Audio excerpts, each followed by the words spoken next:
నమస్తే, welcome to hot popcorn debate. అసెంబ్లీలో ప్రతిపక్ష హోదాపై ఇటు వైసీపీ అలాగే కూటమి పార్టీల మధ్య మాటల యుద్ధం జరుగుతోంది. ఇక ఈరోజు ప్రెస్ మీట్ పెట్టినటువంటి జగన్మోహన్ రెడ్డి మళ్ళీ కూడా అసెంబ్లీలో ప్రతిపక్ష హోదా గురించి స్పందించడం అయితే జరిగింది. ఇక దీని తర్వాత ఇదే అంశం మరి అసెంబ్లీలో ప్రస్తావనకు వచ్చిన నేపథ్యంలో దీనిపై స్పీకర్ గారు కూడా స్పందించారు. ఈ ప్రతిపక్ష హోదా గురించి అసత్యాలు మాట్లాడుతున్న వైసీపీపై తాను రూలింగ్ ఇస్తున్నట్టు కూడా చెప్పడం జరిగింది. మరి తనకి ప్రజలు అర్హత ఇవ్వకున్నా కూడా పదే పదే అదే అంశాన్ని ప్రస్తావించడం ఎందుకోసం జగన్మోహన్ రెడ్డి ఈ విధంగా చేస్తున్నారు? మరి దీని నేపథ్యంలో మరి స్పీకర్ రూలింగ్ ఇచ్చారు. దీని తర్వాత పరిస్థితులు ఎలా ఉండబోతున్నాయి? ఇలాంటి విషయాలన్నీ కూడా ఈరోజు డిబేట్లో చర్చిద్దాం. మనతో పాటు డిబేట్లో పార్టిసిపేట్ చేసేందుకు స్టూడియోలో ఉన్నారు సీనియర్ జర్నలిస్ట్ సత్యమూర్తి గారు. నమస్కారం. సత్యమూర్తి గారు, ఎప్పుడైతే కూటమి ప్రభుత్వం అధికారంలోకి వచ్చిందో అప్పటి నుంచి కూడా జగన్మోహన్ రెడ్డి గారు అసెంబ్లీకి వెళ్లకుండా పదే పదే ఇదే మాట చెప్తున్నారు, నాకు ప్రతిపక్ష హోదా ఇస్తే వస్తాను అని చెప్పి. ఈవెన్ ఆయన కోర్టుకు కూడా వెళ్ళడం జరిగింది. ఇదే అంశాన్ని ఈరోజు స్పీకర్ గారు కూడా ప్రస్తావించారు. ఇంకా ఆయన కూడా ఈరోజు నేను రూలింగ్ ఇస్తున్నాను, పదే పదే ఇదే అంశాన్ని తప్పుగా చిత్రీకరిస్తున్నారు కనుక అని. అసలు రూలింగ్ అంటే ఏంటి? మరి దీని తర్వాత మరి జగన్మోహన్ రెడ్డి ఈ అంశాన్ని మళ్ళీ ప్రస్తావించే అవకాశం ఉంటుందంటారా? ఏం చెప్తారు? ఇక్కడ హౌస్ జరిగేటప్పుడు శాసన సభాపతి మాట ఫైనల్, ఆయన మాటే శాసనం. హౌస్ జరిగేటప్పుడే కాకుండా హౌస్ జరగని సమయంలో కూడా ఆయనకుండే ప్రివిలేజెస్ ఆయనకు ఉంటాయి. అంటే శాసనసభ జరగటం లేదు కదా, నేను స్పీకర్ని తిడతాను అంటే కుదరదు, ఒప్పుకోరు. ఆయనకుండే ప్రివిలేజెస్ అన్నీ కూడా ఆయనకు ఉంటాయి. అవి అన్క్వశ్చనబుల్, ఎవరు కూడా ప్రశ్నించటానికి వీల్లేని హక్కులు అధికారాలు స్పీకర్కి ఉంటాయి. అటువంటి స్పీకర్ వ్యవస్థని అత్యంత దారుణమైన ఆరోపణలు చేసి నీరు కారుద్దామని జగన్మోహన్ రెడ్డి అపోజిషన్లోకి వచ్చే, అపోజిషన్ అంటే మళ్ళీ అపోజిషన్ కాదు, అధికారం కోల్పోయిన దగ్గర నుంచి ప్రయత్నం చేస్తూనే ఉన్నాడు. స్పీకర్గా అయ్యన్న పాత్రుడిని ఎంపిక చేస్తారు అని ఏదో పేపర్లలో వార్త వచ్చిన దగ్గర నుంచి నన్ను చంపేస్తానన్న వాడికి అసెంబ్లీలో స్పీకర్ పోస్ట్ ఇస్తున్నాడు ఈ చంద్రబాబు అని ఏడ్చాడు జగన్మోహన్ రెడ్డి. ఆ తర్వాత ఆయన స్పీకర్గా ఎలక్ట్ అయిన తర్వాత ఆయన చెప్తూనే ఉన్నాడు మొదటి నుంచి, జగన్మోహన్ రెడ్డి, గౌరవనీయమైన జగన్మోహన్ రెడ్డి గారు, మీరు అసెంబ్లీకి రండి, మీరు మాట్లాడండి అని ఆయన చెప్తూనే ఉన్నాడు. అవన్నీ కాదని ఈయన ఇంట్లో కూర్చొని ప్రెస్ కాన్ఫరెన్స్ పేరుతో ఏసీ రూమ్లో కూర్చొని, ఏసీ చక్కగా ఏసీ బాగా 18లో పెట్టుకొని కూర్చొని ఈయన చెప్పేది ఏంటి అంటే, నాకు ప్రతిపక్ష హోదా ఇస్తే వస్తా, నాకు 2+2 గన్మెన్లను ఇస్తే వస్తా, నాకు సఫారీ కారు కాదు ఫార్చ్యూనర్ ఇస్తే వస్తా, నీకు సీఎంకి ఎంత టైం ఇస్తారో అంత టైము నాకు మాట్లాడటానికి ఇస్తే నేను వస్తా అని ఇటువంటి కబుర్లన్నీ చెబుతూ అసలు అసెంబ్లీని తృణీకార భావంతో చూస్తున్నాడు ఈ జగన్మోహన్ రెడ్డి. మొన్న ఒకసారి ఈ రూల్ పొజిషన్ ప్రకారం కరెక్ట్గా 60 రోజులు రాకపోతే మీ సభ్యత్వం రద్దయిపోతుంది అని స్పీకరు ఒక ప్రెస్ కాన్ఫరెన్స్లో చెప్పంగానే భయం పుట్టి రద్దయిపోతుందేమో తన పులివెందుల శాసనసభ సభ్యత్వం అని చెప్పి పరిగెత్తుకుంటూ గవర్నర్ ప్రసంగానికి వెళ్ళాడు. జగన్మోహన్ రెడ్డికి దురదృష్టం ఏంటంటే, గవర్నర్ ప్రసంగం అంటే ఉభయ సభలు ఉంటాయి అందులో, అది ఒక అసెంబ్లీ సెషన్ కిందకి రాదు. కౌన్సిల్ అసెంబ్లీ రెండు కలిసి కూర్చుంటే వాళ్ళిద్దరిని ఉద్దేశించి గవర్నర్ ప్రసంగిస్తారు. అంటే బడ్జెట్ ప్రవేశపెట్టడానికి ముందు నా ప్రభుత్వ ప్రాధాన్యతలు ఇవి, వీటి ప్రకారం బడ్జెట్ ఉంటుంది అని ఆయన చూచాయిగా చెప్తారు. అటువంటి సెషన్ అసెంబ్లీ కిందకి రాదు. అది తెలియక ఎగేసుకుంటూ పోయాడు జగన్మోహన్ రెడ్డి. అది వెళ్ళిన తర్వాత ఇది ఉభయ సభల సభ, ఇది అసెంబ్లీ సెషన్ కిందకి రాదు, అందుకని ఇప్పటికి 23 రోజులు అయిపోయింది, మొత్తం 60 రోజులు కనుక హౌస్ జరిగే టైంలో జగన్మోహన్ రెడ్డి రాకపోతే ఆయన పులివెందుల శాసనసభ సభ్యత్వం రద్దయిపోతుంది, ఇది అటెండెన్స్ కింద కౌంట్ కాదని చెప్పేసరికి జగన్మోహన్ రెడ్డికి ఏం చేయాలో అర్థం కాక మళ్ళీ శాసన సభాపతిని డిస్ప్యూట్లోకి లాగటానికి జగన్మోహన్ రెడ్డి ప్రయత్నం చేస్తున్నాడు. అతి పవిత్రమైన స్పీకర్ వ్యవస్థని తమ్మినేని సీతారాం లాంటి ఒక వ్యక్తితోటి ఫిల్ చేసి, ఆ తమ్మినేని సీతారాము ఎన్ఎస్జి కవర్ తీసేస్తే చంద్రబాబు అని ఇట్లా చిటికేసి చెప్పాడు తమ్మినేని సీతారాం, జగన్మోహన్ రెడ్డి పెట్టిన స్పీకర్. అంటే చంద్రబాబు నాయుడిని వేసేస్తాం అన్నట్టుగా స్పీకర్ మాట్లాడాడు. స్పీకర్ ఆనాటి స్పీకరు తమ్మినేని సీతారాము అత్యంత దారుణమైన మాటలు, అమరావతిని శ్మశానం అని అదని అన్న వాళ్ళల్లో ఆనాటి స్పీకర్ కూడా ఉన్నాడు.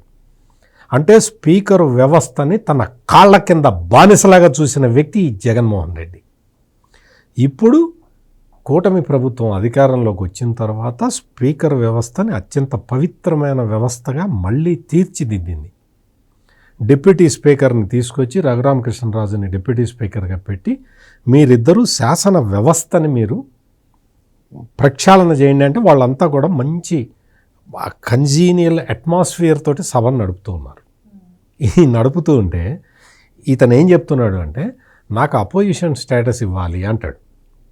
నీకు రాదు అని చెప్పారు అందరూ. నీకు మొత్తం ఇవాళ స్పీకరు ఒక రూలింగ్ ఇచ్చాడు. ఆ స్పీకర్ రూలింగ్ అంటే దిస్ ఈజ్ ఫైనల్. ఇంకా దీన్ని సుప్రీంకోర్టు రాజ్యాంగ ధర్మాసనం కూడా దీన్ని ప్రశ్నించలేదు. స్పీకర్ రూలింగ్ హౌస్ జరిగేటప్పుడు స్పీకర్ ఇచ్చిన రూలింగ్ని న్యాయస్థానాలు కూడా ప్రశ్నించలేవు. అంటే అంత అథారిటీ ఉంటుంది స్పీకర్కి శాసనసభ మీద, శాసనసభ నియమ నిబంధనల మీద అంత అథారిటీ ఉంటుందన్నమాట. అది రూలింగ్ అంటే. ఆ రూలింగ్ని ఇవాళ శాసనసభ స్పీకర్ ఇచ్చారు. ఆ రూలింగ్లో ఏముంది అంటే జగన్మోహన్ రెడ్డి అన్ని అబద్ధాలు చెబుతున్నాడు అంటే అందులో జిస్ట్ చెప్తున్నా ఊరికే, అంటే ఆ మొత్తం టెక్స్ట్ నేను చెప్పడానికి టైం సరిపోదు కాబట్టి జిస్ట్ చెప్తున్నా, అన్ని తప్పులు చెబుతున్నావు జగన్మోహన్ రెడ్డి. ఇది ఇంకా కేసు హైకోర్టు మొన్న జగన్మోహన్ రెడ్డి అంతకుముందు ప్రెస్ కాన్ఫరెన్స్లో ఏం చెప్పాడంటే హైకోర్టు స్పీకరు హైకోర్టుకి చెప్పాలి నాకు ఇస్తాడో ఇవ్వడో అని ఇట్లా తృణీకార భావంతో స్పీకర్ గురించి మాట్లాడాడు. ఆ విషయాన్ని ఇప్పుడు స్పీకర్ తన రూలింగ్లో ప్రస్తావించి ఏం చెప్పాడు అంటే నువ్వు అసలు ఆ హైకోర్టులో ఆ కేసు అడ్మిషన్ స్టేజ్లో ఉన్నది, ఇంకా దాన్ని అడ్మిట్ చేసుకోలేదు, మాకు నోటీసులు ఇవ్వలేదు, మాకు ఇది చేయలేదు, అటువంటివి ఏమీ జరగలేదు. నువ్వు అసెంబ్లీ స్పీకరు కోర్టుకి చెప్పుకోవాలి అన్నట్టుగా మాట్లాడుతున్నావు, టేక్ కేర్ అని చెప్పాడు ఆయన. ఇది ఆయన చెప్పింది. పైగా రూల్ పొజిషనే కాకుండా సభా సాంప్రదాయాలు, గత సాంప్రదాయాలన్నింటినీ ఆయన ప్రస్తావించి నీకు సభలో 10% సీట్లు లేవు కాబట్టి, 10% సీట్లు అంటే 175లో 18 సీట్లు ఉండాలి. ఉంటే 18 సీట్లు ఎందుకు ఉండాలి, 10% అనే రూల్ ఎందుకు వచ్చింది అంటే ఏ అసెంబ్లీనే కాదు ఏ జనరల్ బాడీ అయినా సరే, మామూలు కోఆపరేటివ్ సొసైటీలు ఉంటాయి కదా, ఏ జనరల్ బాడీలో అయినా సరే 10% కోరం అంటారు. కోరం లేకపోతే జనరల్ బాడీ జరగడానికి వీలు లేదు. అదే నిబంధన అసెంబ్లీలో కూడా ఉంటుంది. 10% కోరం ఉండే సభ్యులు, అంతమంది సభ్యులు ఉంటే తప్ప నీకు ప్రతిపక్ష హోదా రాదు. అందుకని 18 మంది నీకు శాసనసభ్యులు లేరు కాబట్టి, నీకు 11 ఉన్నాయి కాబట్టి నీకు ప్రతిపక్ష హోదా రాదు పో అని ఆయన చాలా స్పష్టంగా కేటగారికల్గా ఇంగ్లీషులో తెలుగులో 2 భాషల్లో చెప్పాడు. చెప్పిన తర్వాత నీకు ఆ రూలింగ్ని ఇంకా నువ్వు ఏం చేస్తావు, ఎక్కడికి వెళ్తావు, ఏం ప్రశ్నిస్తావు, నీకు లేదు, అసలు రూల్ పొజిషనే లేదు. నువ్వు రా, అసెంబ్లీకి రా, నీకు చక్కగా మంచి సీటు, ఫ్యాన్ కింద సీట్ ఇస్తాము, కెమెరా నీకు సపరేట్గా పెడతాం, రావయా, నువ్వు మాట్లాడవయా అని అందరూ చెప్పారు. నిన్న శాసనసభ వ్యవహారాల మంత్రి పయ్యావుల కేశవ్ కూడా రిక్వెస్ట్ చేశాడు, అధ్యక్ష ఆయనకి చెప్పండి రమ్మనండి, చక్కగా ఏసీకి దగ్గరలో సీట్ ఇస్తాము, రమ్మనండి అని కూడా చెప్పాడు. అయినా ఈయన వచ్చి నేను కోర్టులో కేసేస్తా, నాకు ఎందుకు రాదో చూస్తా, నీకు ఎందుకు వస్తుంది, ఇవ్వలే, 11 సీట్లు ఉన్నాయి, నీకు రాదు.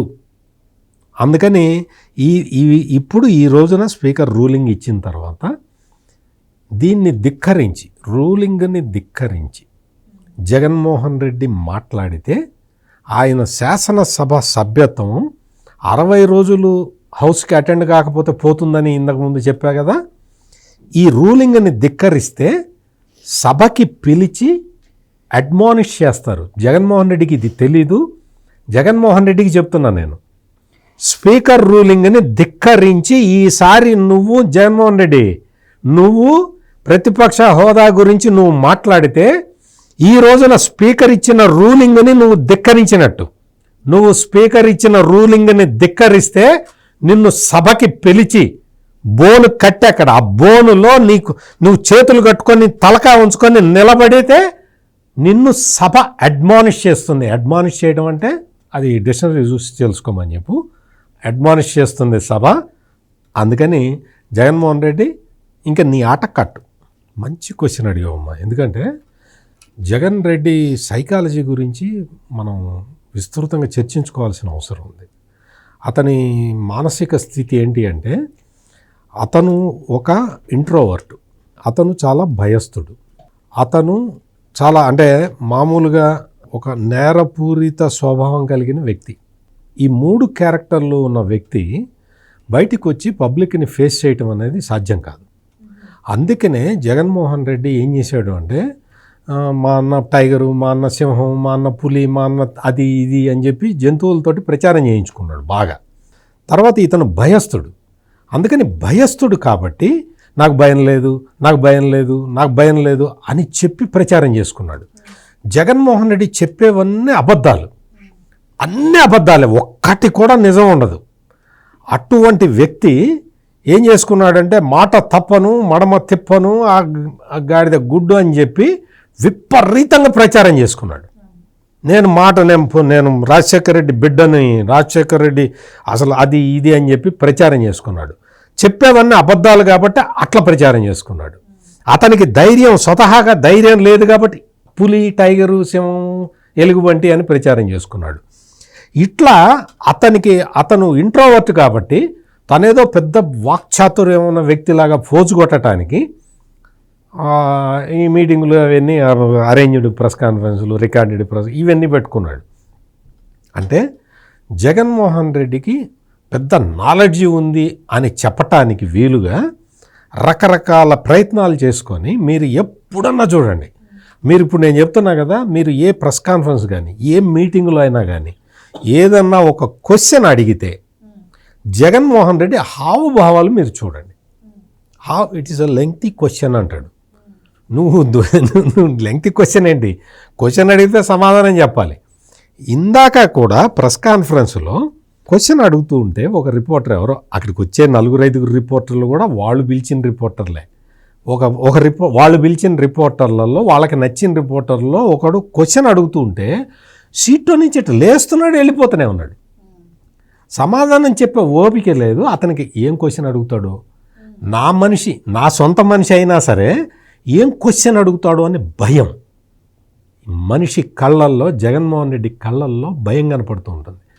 అందుకని ఏంటంటే నేను ఎందుకు చెప్పానంటే జగన్మోహన్ రెడ్డి గురించి, ఇటువంటి వ్యక్తి అసెంబ్లీలోకి వచ్చి అక్కడ కూర్చొని 164 మంది ఎమ్మెల్యేలు ఎదురుగా ఉంటే సబ్జెక్టు మాట్లాడి ఆ సబ్జెక్టు తోటి వాళ్ళందరినీ కన్విన్స్ చేసి రాష్ట్ర ప్రభుత్వాన్ని ఒప్పించి ఇవన్నీ చేయగలుగుతాడా? ఇవన్నీ చెయ్యలేడు. అతను ఒక నిస్సహాయుడు, అతను ఒక ఏమీ చేతగాని వ్యక్తి. అందుకని అసెంబ్లీకి వస్తే తన బండారం బయటపడుతుంది.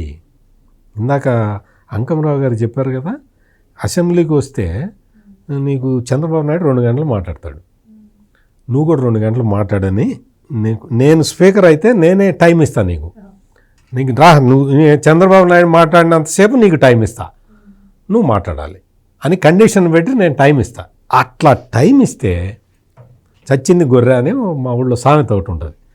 అట్లా ఏం మాట్లాడతాడు, ఇతనికి ఏముంది, నాలెడ్జ్ ఏముంది, అసలు ఎటువంటి పరిస్థితులు వస్తే ఎట్లా ఉండాలి అనేది ఒక సీజన్డ్ పొలిటీషియన్కి తెలుస్తుంది.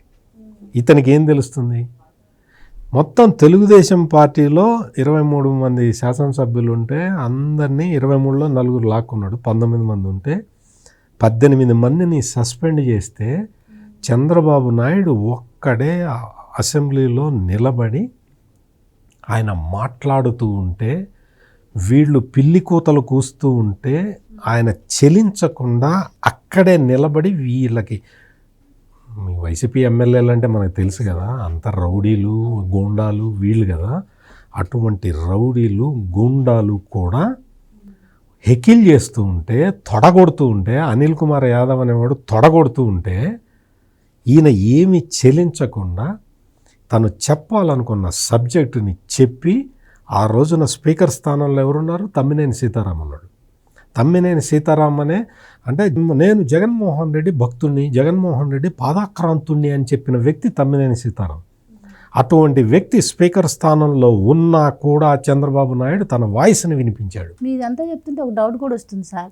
ఫస్ట్ ఏమో ఇప్పుడు నాకు ప్రతిపక్ష హోదా కావాలని అడుగుతున్నాడు కదా, గతంలో చంద్రబాబు గారికి ప్రతిపక్ష హోదా తీసేయాలి అని చెప్పి ఎమ్మెల్యేలు లాక్కోవాలని చెప్పి లాక్కోవడానికి ట్రై చేశాడని చెప్పి మీరే చెప్పారు. సో ఎలాగైనా ఇంకా ఎమ్మెల్యేలు రాలేదు కాబట్టి ప్రతిపక్ష స్థానంలో చంద్రబాబు గారు కూర్చున్నారని చెప్పి ఆయన ఎలాగైనా ఇప్పుడు సభకు వస్తే ఆయన క్వశ్చన్ అడుగుతారు కదా ప్రతిపక్ష హోదాలో, రాకుండా ఉండడం కోసమే ఆ విధంగా ఆయన్ను అవమానించి బయటకు పంపించడం కూడా ఒక ప్లాన్లో భాగంగానే అనిపిస్తుంది ఇప్పుడు మీరు మాట్లాడుతుంది. అంటే ఇప్పుడు చంద్రబాబు నాయుడిని అవమానించిన కారణం కూడా ఇదే. ఈయన ఎంతసేపటికి చంద్రబాబు నాయుడు లేస్తున్నాడు, అన్నీ చెప్తూ ఉన్నాడు, అన్నీ జరిగినవన్నీ చెప్తూ ఉన్నాడు, వాస్తవాలు చెప్తున్నాడు, నువ్వు తప్పు చేస్తున్నావు జగన్ అని చెప్పాడు. మరి అటువంటి వ్యక్తిని ఏం చేయాలి? ఏం చేసినా సబ్జెక్టులో నువ్వు చంద్రబాబు నాయుడిని నువ్వు ఓవర్టేక్ చేయలేకపోతున్నావు. అందుకని వ్యక్తిగత విషయాలు తీసుకొచ్చి విమర్శించారు. ఆయన హర్ట్ అయిపోయి బయటికి వెళ్ళాడు. అదే ఈయనకు కావాల్సింది. ఈ రోజున ఆ పరిస్థితి లేదు. తెలుగుదేశం పార్టీలో అందరూ త్రిబుల్ సోపు లాంటి వాళ్ళు ఉన్నారు, అంటే సంస్కారవంతమైన సబ్బు లాంటి వాళ్ళు ఉన్నారు. వాళ్ళు ఇట మాట్లాడరు, వాళ్ళు ఇట నిన్నేమి హెకిల్ చేయరు, నిన్నేమి పరుష పదజాలం వాడరు. నువ్వు చక్కగా వచ్చి మాట్లాడచ్చు. నీకు తెలుగుదేశంలో అంటే గుండాలు రౌడీలు అటువంటి వాళ్ళు ఉండరు కదా, వాళ్ళందరూ చక్కగా ప్రజాప్రతినిధులు, నిన్నేం అనరు, రా అని బతిలాడుతా. విచిత్రం ఏంటంటే సభలో ఉన్న వాళ్ళందరూ బతిలాడారండి. అవును, జగన్ గారు ఒక్కసారి రండి సార్, అందుకని రావయ్యా రా, నీ తెలివితేటలు ప్రదర్శించు అని చెప్పి పిలుస్తుంటే ఈయనకి ఈ ఇంట్రోవర్ట్కి ఏమీ అర్థం కావట్లేదు, ఏం చేయాలో అర్థం కాక నిన్నటి వరకు ఒక పెద్ద డ్రామా ఆడాడు. ప్రతిపక్షం హోదా ఇస్తారో ఇవ్వరో స్పీకర్ గారు హైకోర్టుకి చెప్పాలి అన్నాడు. ఆ హైకోర్టులో ఏముంది, ఎంతవరకు ఉంది, ప్రొసీజర్ ఎంతవరకు జరిగింది అనేది ఇవాళ స్పీకర్ తన రూలింగ్లో చాలా స్పష్టంగా చెప్పిన, అంటే జగన్మోహన్ రెడ్డి పచ్చి అబద్ధాలు చెప్తాడని చెప్పి మరొక్క మారు రుజువైంది. అన్ని పచ్చి అబద్ధాలు. ఆఖరికి కోర్టులో ఉన్న విషయాన్ని కూడా వక్రీకరించి చెప్పాడు. అంటే స్పీకరు తన రూలింగ్లో దాని మీద ఆక్షేపణ చెప్పారు, దాన్ని తీవ్రంగా ఆక్షేపించారు. కోర్టు విషయాలని కూడా వక్రీకరించి చెప్తున్నావు జగన్, వాస్తవం ఇది, నువ్వు చెప్తున్నది ఇది అని చెప్పి స్పీకర్ తన రూలింగ్లో కోట్ చేశారు. అంటే మామూలు పరిస్థితులు చెప్తాను, మీరు నన్ను వేరే విధంగా అనుకోవద్దు. అంకమరావు గారు మీరు కూడా సిగ్గు శరం ఉన్నవాడైతే, మానవ అభిమానం ఉన్నవాడైతే క్షమాపణ చెప్తాడు, నిండు సభకి క్షమాపణ చెప్పి పబ్లిక్ లైఫ్ నుంచి వెళ్ళిపోతాడు. ఇవాళ స్పీకర్ రూలింగు ఆ తరహాలో రూల్స్ని కోట్ చేస్తూ, సభా సాంప్రదాయాలను కోట్ చేస్తూ అంత గౌరవప్రదమైన రూలింగ్ని స్పీకరు ఇచ్చారు. ఆ రూలింగ్ మొత్తం చదివితే జగన్మోహన్ రెడ్డికి ఫ్యూజులు అవుట్ అవుతాయి అన్న అంతవరకు అయితే ఖాయం.